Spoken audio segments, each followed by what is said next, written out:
Hi everyone, welcome to a very special video. As you saw my most recent video, I've been mentioning that I've been writing books recently, and over this year I've kind of been giving you guys updates and talking about it online. But today is the day that my book is finally out in the world, and of course I couldn't not make a video, and I really don't want this to be pushy and preachy, so I've got a lot of things to talk about in terms of who's inspired me. But of course, guys, I started my journey on BookTube, and I have written a book, an LGBT fantasy, and I'm so excited for this book to finally be out. By the end of this video, if you guys are interested in reading it, I am going to leave the link down below. I would highly appreciate it if you go and download it. I'm trying to get to a #1 today, so fingers crossed, send positive vibes my way. But I'm going to briefly talk about this book, and then I want to talk about some authors that have inspired me in other LGBT fantasies, because I think it's really important to highlight that genre. So, Cloakedinshadow is the first book in the Jagori series, and it follows a wood elf, a normal elf, a Nerean elf, which are like wood elves. And his name is Zachariah, and Zachariah lives in a very normal town. He kind of has a very simplistic life. They don't really have schooling there. It very much is just hunting, surviving, farming, and they live a comfortable life. It's just a nice life in the countryside. And one day he gets sent an invitation, as well as everybody else born 18 years ago, or in my book, I call it 18 moons ago, and they are all invited to the main elven kingdom in Thessalonia, which is in the Aldrim, and they all have to go to Aldrim. They don't really know why, and it's kind of an invitation that you do not turn down because it's from the royal family, and the royal family very much are put in a high esteem in this world.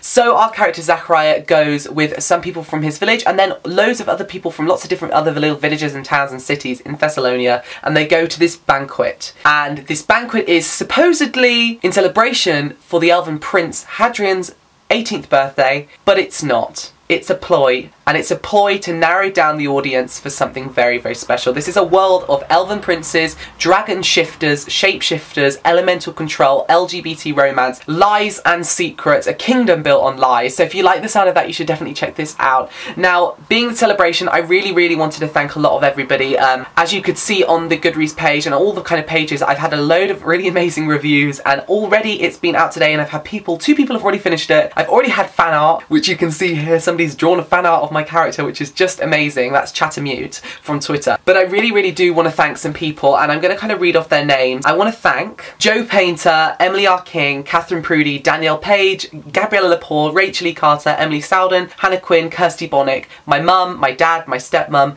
I really want to thank Harry. I want to thank Jasmine. I want to thank Gwen, my amazing cover art designer of Tomes and the Off Tones family, Christine, Olivia, Jill, Claire and Chris, Sasha. I want to thank Elise Cover. There's so many people I want to thank, honestly, that have really played such a massive part in this release, and so many more. So guys, thank you so much for supporting me. I hope you go and check this book out and give it a read, link down below. Now on to the part where I actually want to talk about some other books.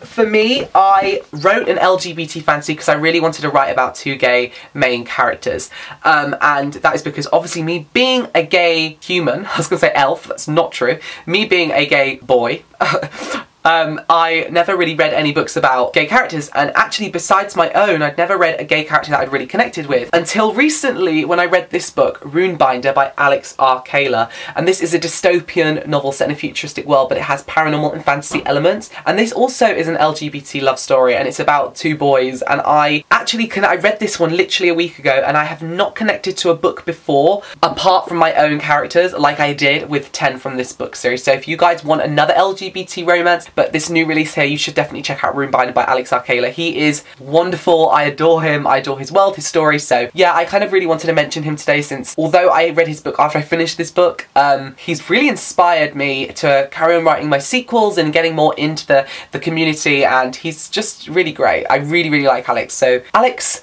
I adore you. Check out that book. And I want to talk about another one as well, which is worth a mention, is this is between LGBT, and that is Of Fire and Stars. This is between two girls. It's a female romance, which I loved very much. So you should check out Of Fire and Stars, because I really enjoyed this one. And again, LGBT fantasy. And I really want to thank some writers as well. I really want to thank Leigh Bardugo. Leigh Bardugo is a writer I've been following for years. Her personality, her ability of writing, her craftsmanship, her art, everything about her. I call her Queen Bardugo. She really has inspired me to write, especially the way she does her characters and her development and her dialogue. I just really adore Lee, and although I'm a bit of a fan from a distance, and I've met her and I own loads of her books, I just adore you. Lee, I adore you. Thank you so, so much for inspiring me to just carry on writing, even though you may not really know you do it, but you do. And I think it goes to say for a lot of the community as well, and especially because you really do represent for in my eyes, for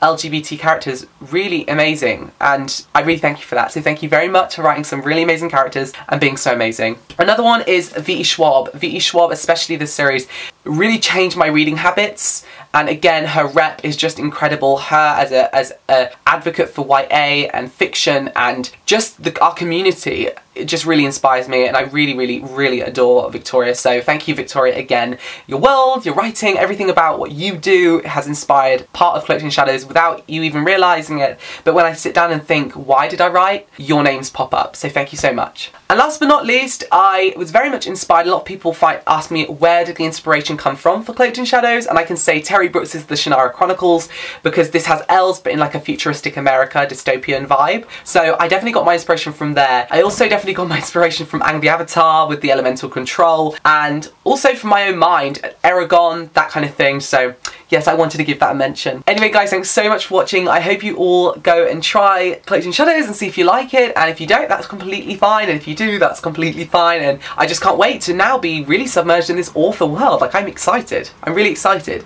Thank you all so much for your support over the years. I love you all so, so very much, and I'll see you all again for another video very, very soon. Bye-bye!